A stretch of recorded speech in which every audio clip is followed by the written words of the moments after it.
There are two very old stories that allow a question to be asked relative to our exploration into the inward, the outward, and connectivity.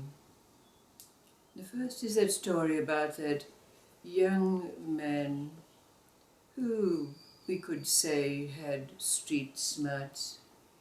He'd learned the ways of survival in what we would term to be the concrete jungle of a city life, having been born and bred in one such. But he was disgruntled, frustrated and tired of the constant push and pull of this life. And he learned about enlightenment, not knowing what it meant, but somehow it ignited a flame in him, and he decided to go on a quest to find this enlightenment.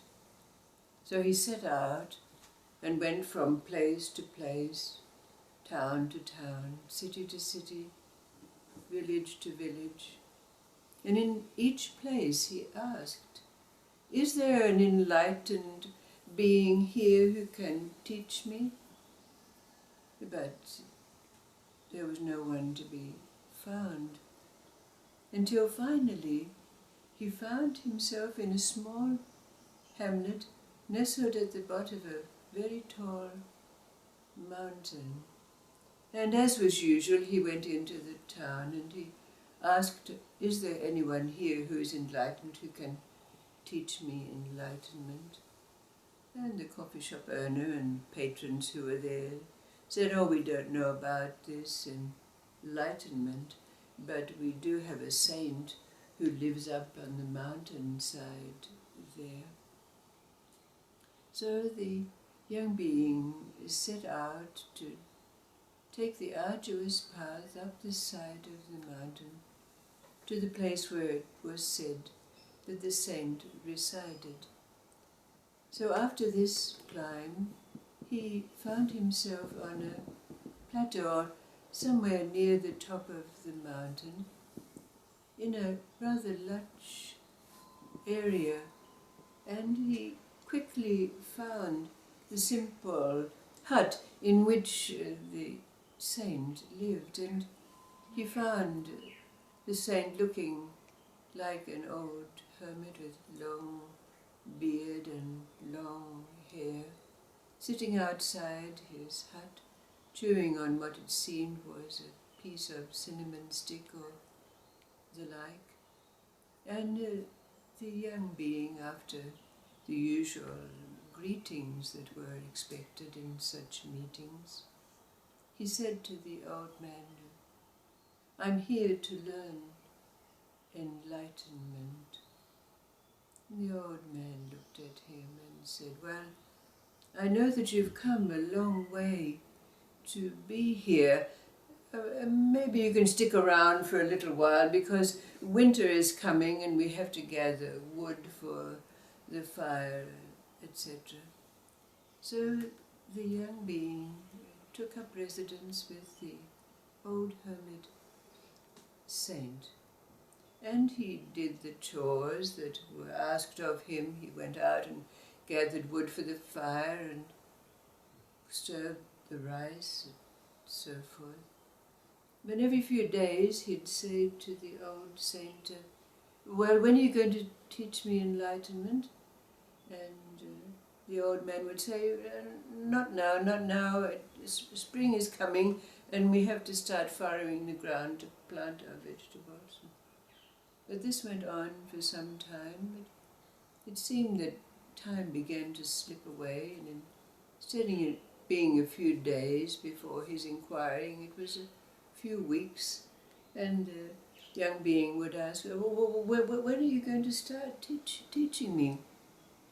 The old man would say, "Not now, not now. We have to do our planting, the seeds are coming up. We have to do our weeding," and so forth. And it went on, and time slipped by until it seemed that months were elapsing in between the time that the young being brought up the question of teaching, but he learned a lot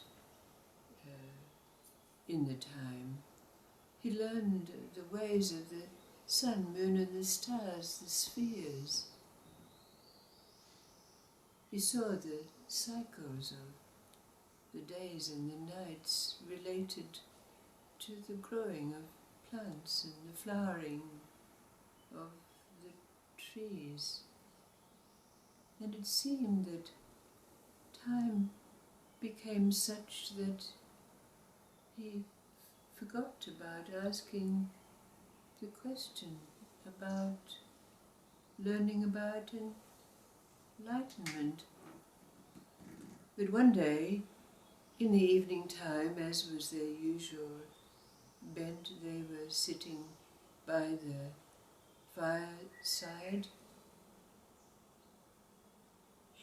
and the being had learned to love and revere the old man in the times of silence, in the silence that surrounded him. And then as they were sitting one evening, as the sun had gone down, the young being said to the old man, "Oh, Master, why is it you've never taught me about enlightenment?" And with that, the old saint took off his straw sandal and tapped the young being on his forehead. And suddenly, he knew what enlightenment was. And then there's another young seeker after enlightenment, who had embarked on his quest after many years of experimentation, reading, and so forth. And he set out on the quest to find someone who could teach him enlightenment. He went chasing shadows of anyone who told him there was a being here or a being there. And indeed, he gathered a great deal more knowledge, you might say.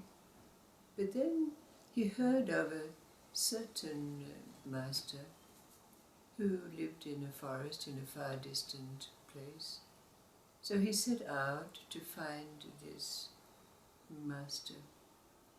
When he arrived there and greeted the master in the usual way, he said, I've come to learn enlightenment."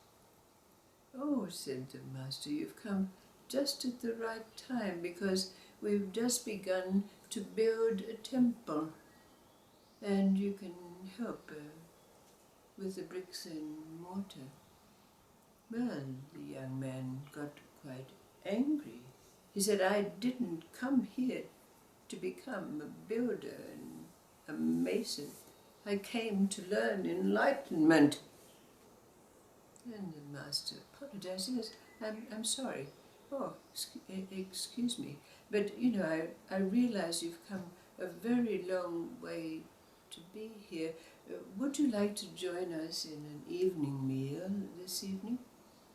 "Oh, yes," said the young being with alacrity. So the master went off to give instructions about the preparation for this meal. And the evening came down, and it was time to sit down at the dining table. Well, after the usual words of blessing over the food that were usual by this master, he and others at the table began to tuck into the very delicious meal that had been prepared for them. But the young being who had arrived found that he had no implements with which to eat his food. This was not India, where one ate with one's fingers, so he was at a loss everyone else tucking into the very delicious repast that had been prepared, as though he cleared his voice to get the master's attention. And the master feigned anger, and he said, "What do you mean? We invite you to this meal, and then you expect us to put the food in your mouth?" And the young being was very abashed, very chastened, and looking humbly at the master, he said, "Master, what is it that you are teaching me?"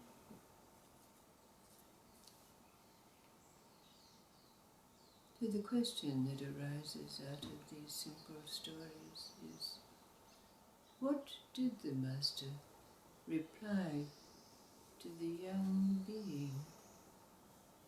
What is it you are teaching me?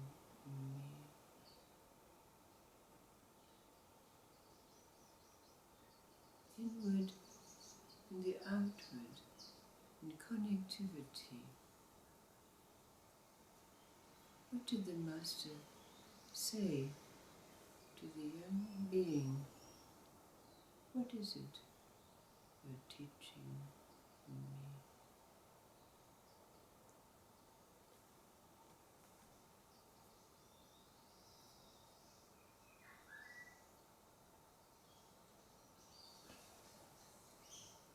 The path to the spirit is all interconnected, so what you do in the outside world is just as important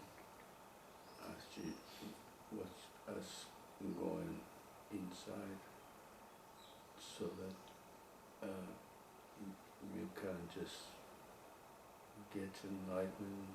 Is a search that involves everything, including building whatever that you have to do. Yes.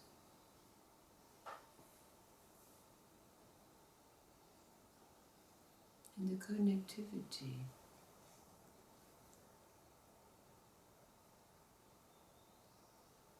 What do the absence of the implements inform us about this?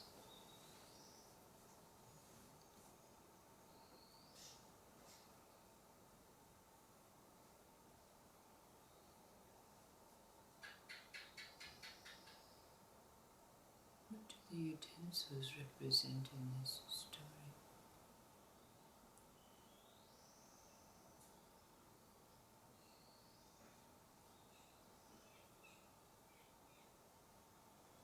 It's an effort that you make, is what your implements tools go into it, and it's not something that is given to you. No. Exactly. Thank you, thank you.